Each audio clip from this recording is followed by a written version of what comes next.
Assalamualaikum warahmatullahi wabarakatuh. Waalaikumsalam warahmatullahi wabarakatuh. Ya, alhamdulillahirobbilalamin. Segala puji hanya milik Allah Subhanahu wa taala. Setelah kita sama-sama mengucapkan, lalu salawat dan salam akan kita senantiasa limpahkan kepada baginda kita, yakni Nabi besar Muhammad semoga tercurah kepada keluarga, sahabat, dan kita selaku umatnya selalu mendapatkan syafaat beliau di hari akhir. Ya, pertama-tama yang saya hormati Bapak Asop yang ada di sana. Lalu Bu Dwi, terima kasih atas kesempatan pada hari ini untuk menyampaikan materi morning briefing. Karena hari ini hari Kamis, maka temanya adalah bedah hukum.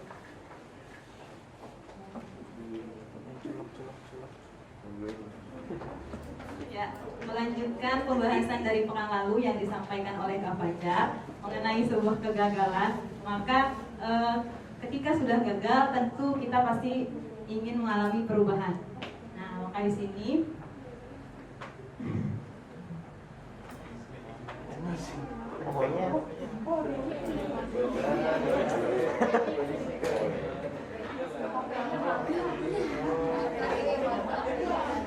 kayaknya magang.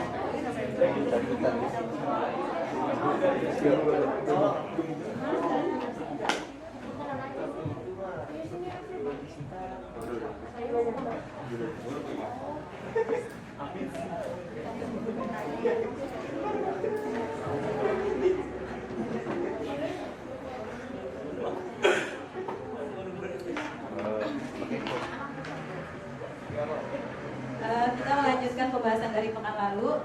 Itu buku dari karangan Carol S. PhD. Nah, di sini judulnya adalah mengubah pola berpikir untuk perubahan besar dalam hidup Anda. Sebelum kita melanjutkan ke pembahasan selanjutnya, saya ingin mereview kembali. Teman-teman, adakah yang masih ingat mengenai mindset itu ada berapa? Ada berapa? Ragu-ragu sekali. Ya, ada yang dapat membedakan apa sih perbedaan antara mindset tetap dan mindset tumbuh? Ada yang mau bantu saya menjawab? Mas Adit,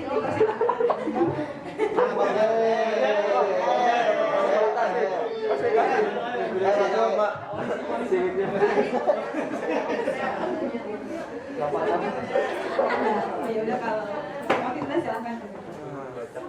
Kak Firda kayaknya waktu itu soalnya bahas tentang mindset kan ya? Iya. Baiknya.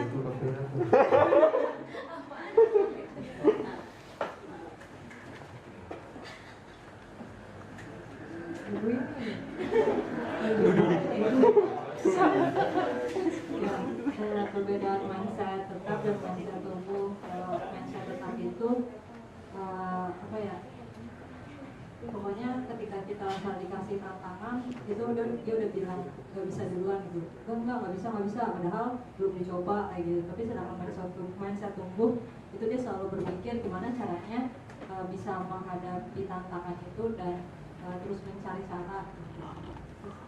Terima kasih. Terima kasih Kak Firda. Ya, betul sekali apa yang telah dikatakan Kak Firda tadi.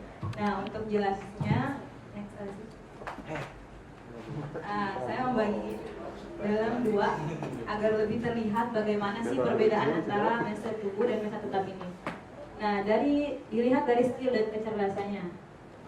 Mindset tetap itu dia tetap, maksudnya di sini adalah tidak mau berubah. Kalau dia udah ngerasa ini kemampuan saya di sini, dia nggak mau berubah tuh. Pokoknya di sini udah maksimal, ini yang sudah saya lakukan ini yang terbaik.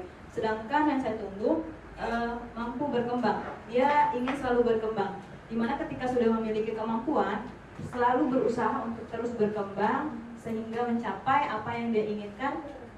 Lalu pun dalam menghadapi tantangan.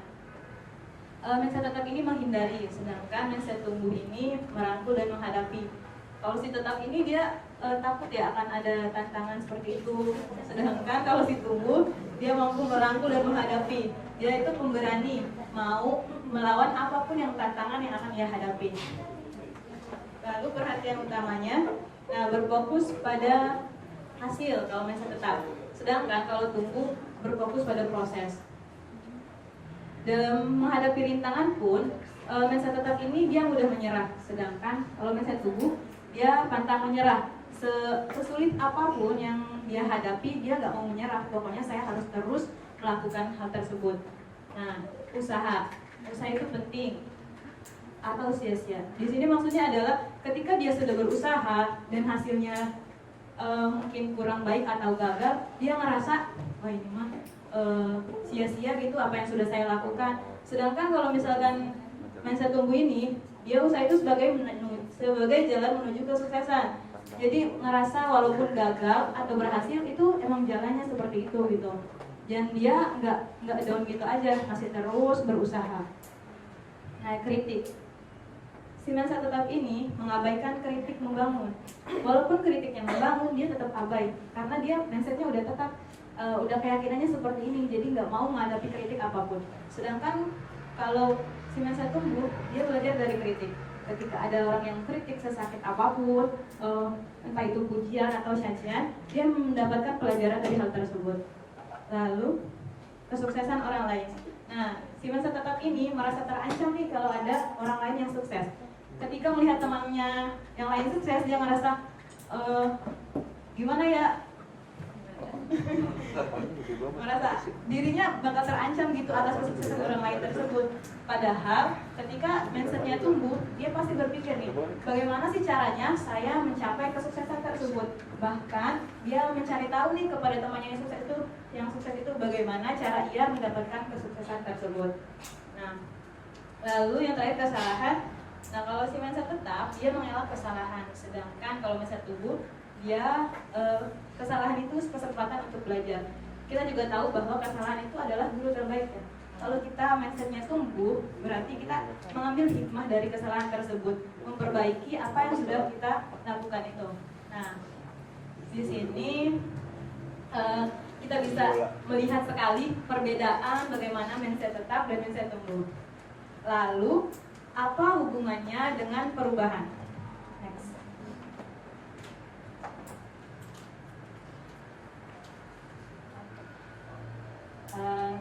Apa yang teman-teman pikirkan ketika melihat slide ini?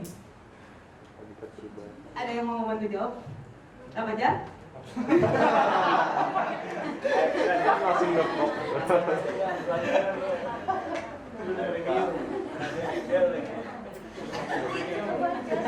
Oh, pas depannya. Hakikat perubahan.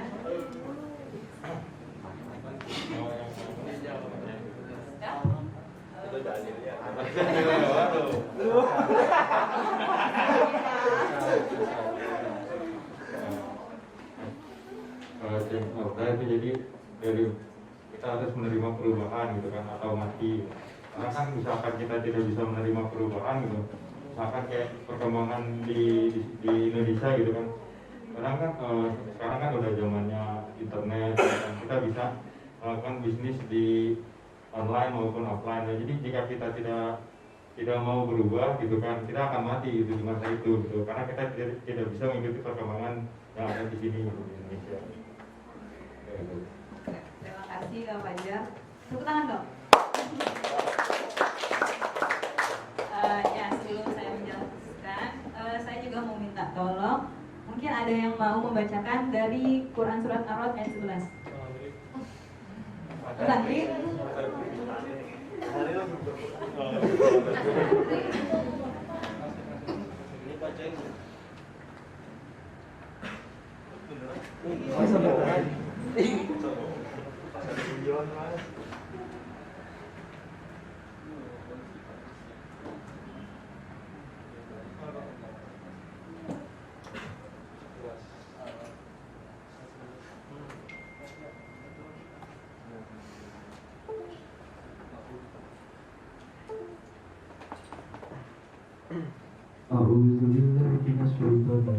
Bismillahirrahmanirrahim. Lahu mu'aqibatum min bayni yadayhi يحتفالونه من أمر الله إن الله لا يغير ما بقوم حتى يغيروا ما بأنفسهم وإذا أراد الله بقوم سوءا فلا مرد له وما لهم من dunihi min wali. Yang sama artinya, baginya manusia ada malaikat-malaikat yang selalu menjaga bergiliran dan depan dan belakangnya. Mereka menjaga atas perintah Allah. Sesungguhnya Allah tidak akan mengubah keadaan suatu kaum sebelum mereka mengubah keadaan diri mereka sendiri. Dan apabila Allah menghendaki keburukan terhadap suatu kaum, maka tak ada yang dapat menolaknya dan tidak ada perlindungan bagi mereka selain Dia. Sadaqallahu al-azim. Terima kasih kepada Mas Andri yang telah membacakan manfaat dan 11. Nah, maksud dari relasi antara change or die dengan Quran surat Ar-Ra'd ayat 11 ini apa? Ini dari sebuah buku Change or Die ini. Jadi dia itu menjelaskan 3 pokok dalam menghadapi perubahan. Yang pertama adalah relate, repeat, dan reframe. Nah, maksud relate di sini apa? Ketika kita mau berubah, tentu kita harus mencari sebuah komunitas atau orang-orang yang mampu membawa kita pada sebuah perubahan. Entah itu dia akan mendorong kita untuk menjadi lebih maju, untuk tumbuh dan terus berkembang, untuk disiplin atau lain segalanya yang membawa pada kebaikan. Nah, ini adalah relate. Lalu yang kedua adalah repeat. Repeat itu pengulangan, di mana kita harus mengulang-ulang kebiasaan tersebut. Jadi dari apa yang sudah kita perubahan itu yang sudah kita lakukan, kita harus ulang-ulangi. Kalau bahasa kitanya mungkin istiqomah gitu ya. Karena perubahan tersebut harus kita tumbuhkan agar menjadi sebuah habits atau kebiasaan.